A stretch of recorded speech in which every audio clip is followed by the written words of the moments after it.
بلوچستان در طول تاریخ یک سرزمین مستقل دارای حکومت‌ها و پادشاهی‌های خود بوده است.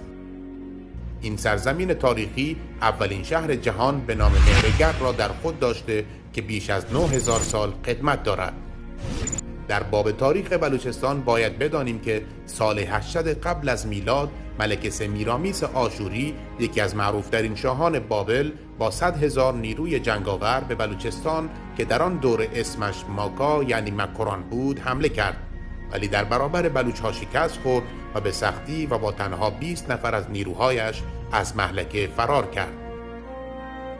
سال 559 پیش از میلاد مسیح کوروش مؤسس حکومت هخامنشی برای اشغال بلوچستان حمله کرد، اما پس از نبردی سهمگین به سختی از بلوچ‌ها شکست خورد و با 7 نفر از نیروهایش از صحنه فرار کرد. دو پادشاه دیگر هخامنشی بعد از کوروش یکی بعد از دیگری در سودای اشغال بلوچستان به این سرزمین حمله کردند. در نهایت در دوره داریوش بعد از جنگ‌های طولانی مکرانی‌ها در یک جنگ نابرابر شکست خوردند و این منطقه برای مدتی به تصرف هخامنشیان درآمد، اما با این وجود حاکمان بلوچ موقعیت خود را حفظ کردند. بعداً در اواخر دوره هخامنشیان با تضعیف شدن هخامنشیان توسط سلوکیان یونانی و ورود اسکندر به منطقه، بلوچستان مبارزات استقلال را به پیش برد و بار دیگر استقلال خود را باز یافته و قلمروی خود را نیز توسعه داد. سلوکیان به فرماندهی اسکندر مقدونی در بازگشت از هند به بلوچستان که یونانیان آن را گدروزیا می‌خواندند حمله کردند که بلوچ‌ها در مقابل ارتش 500,000 نفری یونانیان ابتدا جنگ منظم نمودند، اما به خاطر کمبود امکانات سپس از تاکتیک جنگ چریکی استفاده کرده و سپاه اسکندر تلفات زیادی وارد کردند. سلوکیان یونانی در جنگ با بلوچ‌ها مجبور شدند به سمت تله بلوچ‌ها یعنی صحرا بروند که در این تله 2/3 از ارتش اسکندر به علاوه همه غنایم جنگ هندوستان را از دست داده و به سختی از بلوچستان فرار کردند. پس از آن در سال 125 میلادی سلسله پادشاهی پارادای بلوچستان توسط شاه یولامیرا یا همان یولمیر شکل گرفت و برای 175 سال به پایتختی لورالای کویته این شاهان بلوچ حکومت کردند. در این مدت سکه ضرب کرده و کتیبه‌های ارزشمندی از خود به جای گذاشتند. پس از آن بنا به نوشته فردوسی در شاهنامه، کیخسرو فرزند سیاوش که به جنگ افراسیاب میرفت از شاه مکران برای جنگ با افراسیاب کمک خواست که شاه مکران نپذیرفت و کیخسرو کینه به دل گرفت و آهنگ جنگ با شاه مکران کرد که بعد از نبرد طولانی بین این دو پادشاه شاه مکران شکست خورد و فرمانده سپاه دشمن به نام اشکش چند ماه به غارت بلوچستان پرداخت و بعد از 1 سال بلوچستان را ترک کرد.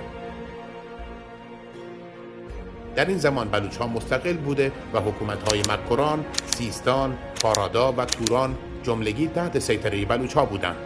تورانی که از آن صحبت می‌کنیم همان توران معروف است که در شاهنامه ذکر آن بارها در مقابل ایران به میان آمده. این یعنی بلوچ‌ها همواره در پیکار با ایران بودند.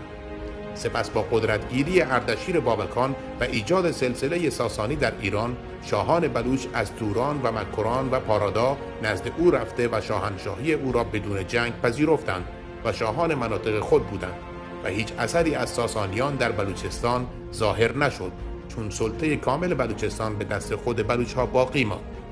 حکومت مستقل بلوچستان همواره خارج چشمی بود برای شاهان ساسانی، لذا انوشیروان که نزد بلوچ‌ها به ظالم معروف است، در منطقه جبال بارز کرمان و جیرفت به بلوچ‌ها حمله کرده و به گفته فردوسی دست به نسل کشی بلوچ‌ها زد تا جلوی جنگاوران بلوچ برای پیشروی را بگیرد.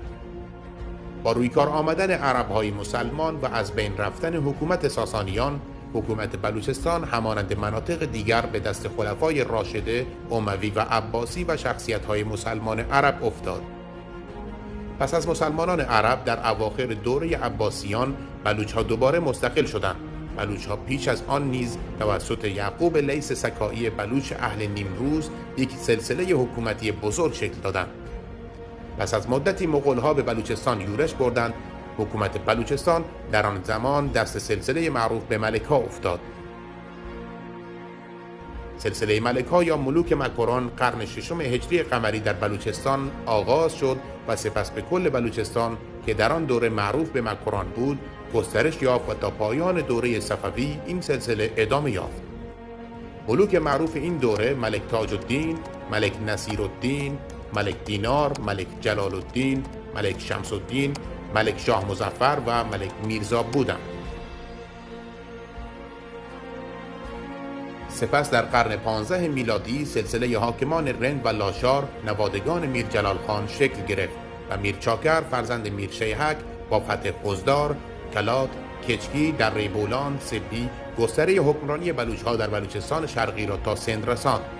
پس از آن سلسله خانات کلات در قرن 16 در شرق بلوچستان شکل گرفت و رفته رفته به کل بلوچستان گسترش یافت و حاکمانی چون امیر سمندرخان، امیر عبدالله خان قهار، امیر نصیر خان نوری با گرفتن اصفهان و برانداختن حکومت صفویه و سپس گرفتن هندوستان به همراه احمد شاه ابدالی افغانستان دایره نفوذ بلوچ‌ها را در سطح منطقه گسترش دادند. پس از آن بلوچ‌ها در قرن 18 بر سند یورش برده و با فتح سند توسط امیر فتح علی خان اول شهدادانی سلسله تالپور را شکل دادند که تا 2 قرن و نیم و شکلگیری پاکستان امتداد یافت. در قرنهای اخیر پس از 700 سال حکمرانی بلا منازع مستقل بلوچ‌ها در بلوچستان در نهایت در بازی بزرگ قرن 18 بین انگلیس و روسیه بلوچستان توسط انگلیس اشغال و برای ایجاد مرز حائل با وارد کردن قاجاریه به بلوچستان این سرزمین به 2 نیم تقسیم شده و استقلال خود را از دست داد و بخش غربی تحت اشغال ایران قاجاریه شد. در بلوچستان غربی با ضعف حکومت قاجار در پایان کار میردوست محمد خان بارکزهی و عمویش بهرام خان بلوچستان را متحد کرد و حکومت مستقلی شکل دادند که 21 سال دوام یافت. اما با شکلگیری حکومت پهلوی و حمله رضاخان پالانی به فرماندهی جهانبانی به بلوچستان این سرزمین به اشغال فارس درآمد و تاکنون بیش از 9 دهه است که تحت استعمار حکومت فارس یعنی ایران کنونی باقی مانده است و بار دیگر نبرد برای آزادی و احیای دوباره حکومت بلوچستان ادامه دارد.